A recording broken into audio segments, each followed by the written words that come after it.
going on, everybody? Thank you all so much for tuning into this live stream segment of MCSC. And of course, I'm your humble host, Niko House.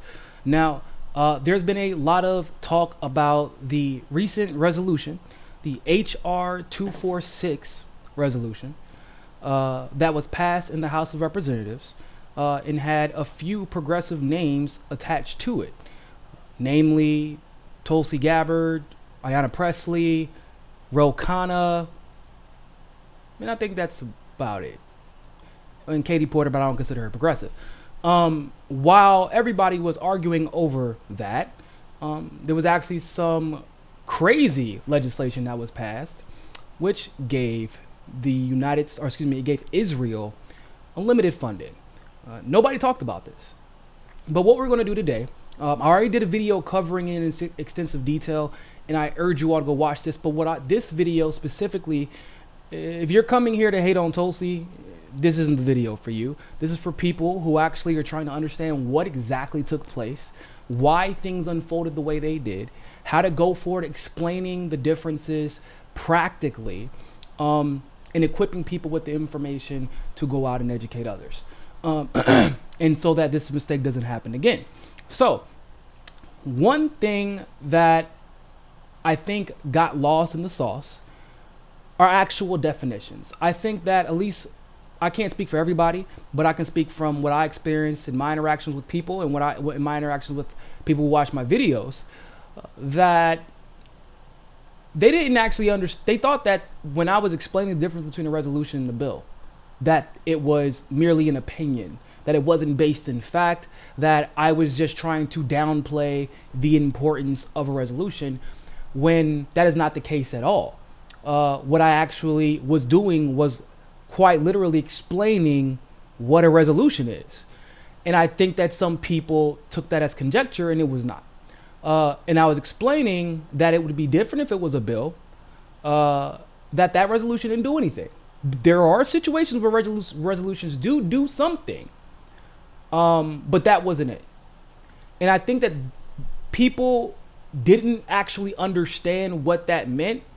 And so right now, first, I want to explain to you the difference between a resolution and the bill, and why myself and others focused on the resolution, explaining what was in it, and defining what a resolution is in contrast to a bill.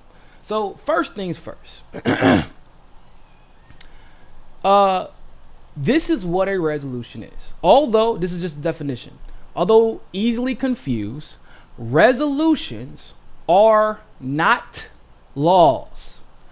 Are not laws. So I'm going to say this one more time.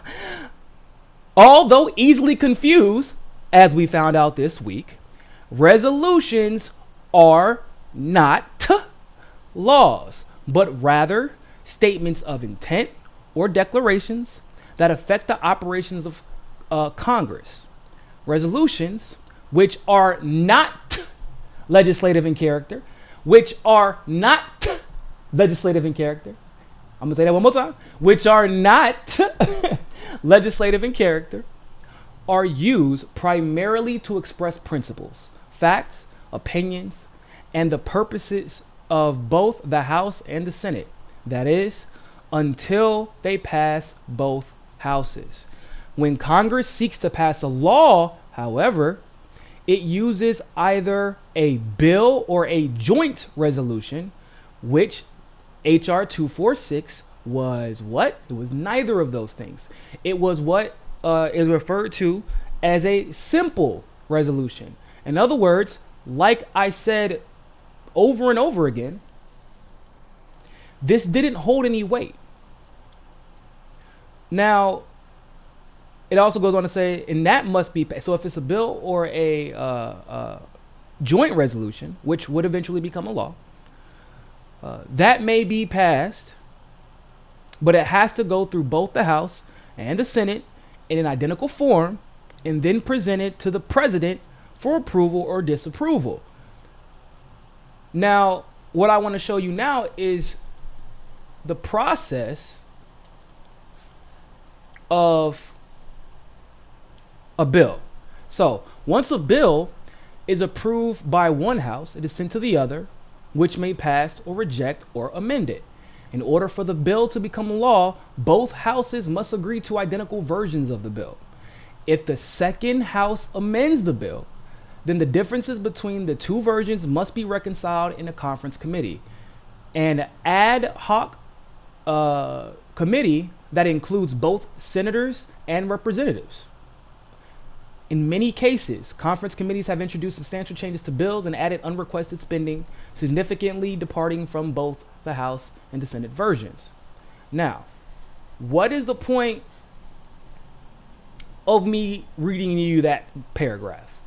The point is to show you how complicated the bill process is, what it would look like when a law is being introduced. So in the case of 246, this is the process, what I just read to you is the process that a law banning BDS would have to go through in order for it to become law. That process did not happen with HR 246. It was merely a simple resolution. In other words, it can condemn it all it wants to. And I'm going to explain why they went out of their way to do this. But it can condemn it all it wants to. Was BDS effectively ended by HR 246? It was not. And those are the facts. Regardless of what people want to get emotional about it, they can bring up what happened with the Palestinians. Trust me, I know what goes on in Palestine. I pay attention to it regularly. Actually, that issue is something that is near and dear to my heart for a plethora of reasons. So I know all the things that go on in Palestine. The problem is, while if you care about Palestinian people, why is it that you only pay attention to bills with presidential candidates' names attached to it, or resolutions, I should say, with presidential candidates' names attached to it, rather than the bill that effectively ended BDS? Because that's what HR 1837 did. Now somebody might say, well, no, we care about both. No, you don't. You did not.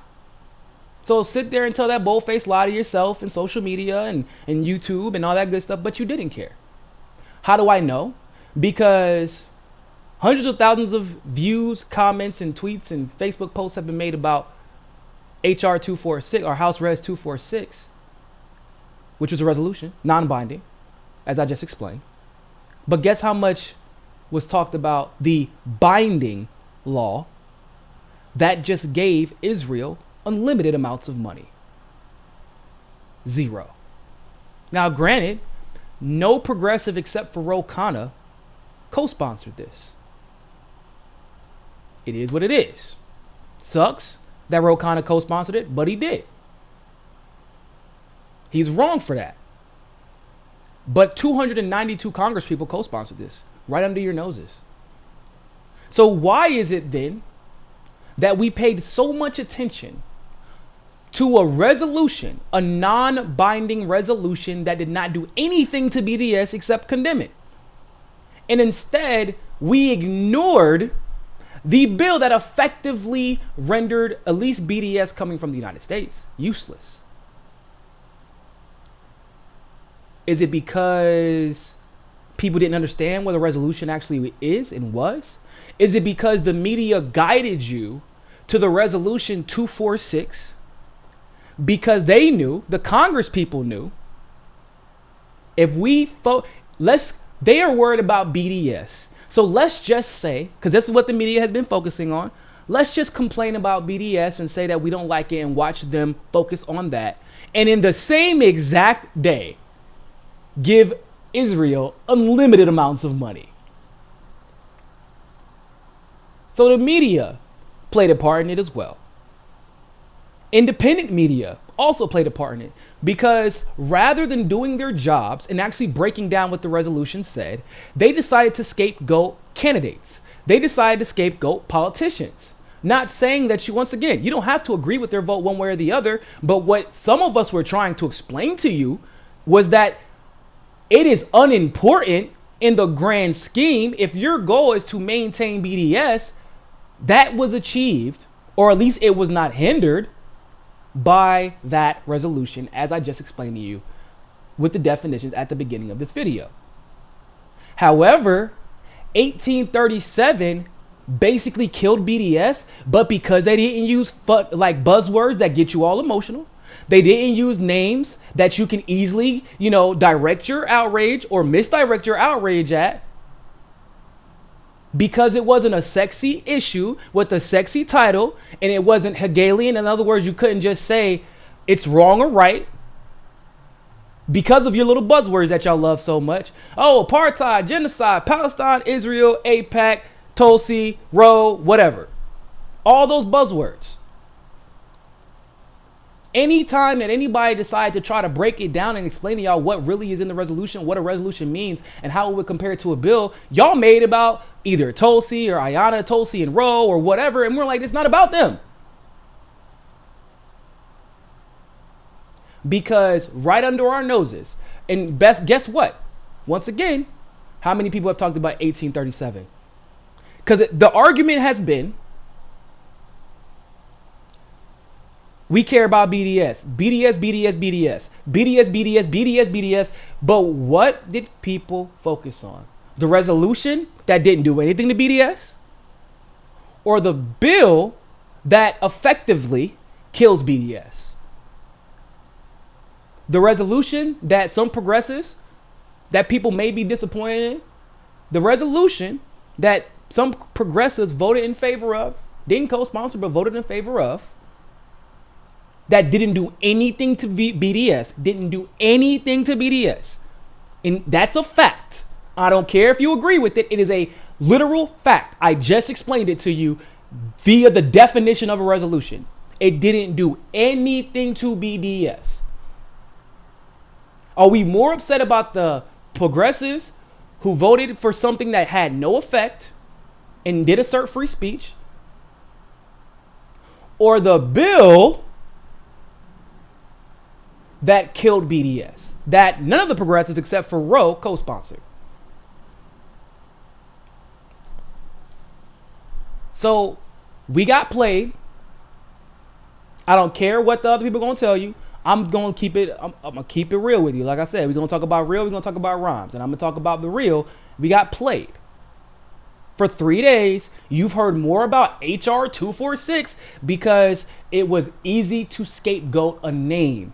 It was easy to be emotionally outraged about buzzwords rather than digging deep into the issue, researching, understanding the definition, what these things mean legislatively, what they mean practically, and how to then go out into the Twitterverse or the YouTube world and explain that to others. Instead, people wanted the easy route to bitch, moan, and complain and hyper-focus on BDS, not realizing that one, didn't do anything to BDS, and the thing that they didn't pay attention to effectively killed BDS by investing in things like obviously the government, but also the tech industry. And one of the main things that BDS targets. That's one of Israel's main industries, the tech industry. In 1837, basically is like, have all the money you want.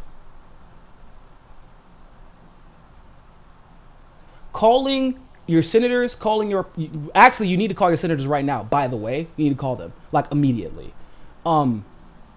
Because calling them does change the outcome of voting a lot of the time. But enough people have to be engaged. Enough people have to be talking about it, which is why the articles covered the resolution that they knew nobody would care about. Nobody seriously would care about. Nobody in power would care about that resolution. They don't care about that shit. They used it to distract you, and it worked. But that bill, they didn't cover, and nobody's talking about it. So now it is our responsibility to go out and educate people. And so I encourage you to do so. With that being said, ladies and gentlemen, thank you all so much for tuning into that live stream segment of MCSC Casa. I hope that explanation actually helped people understand what all this means and why it happened and what we can do different to make sure that we're not getting played next time. That would be nice. Now, always remember people more than anything else. Find your balance. Peace.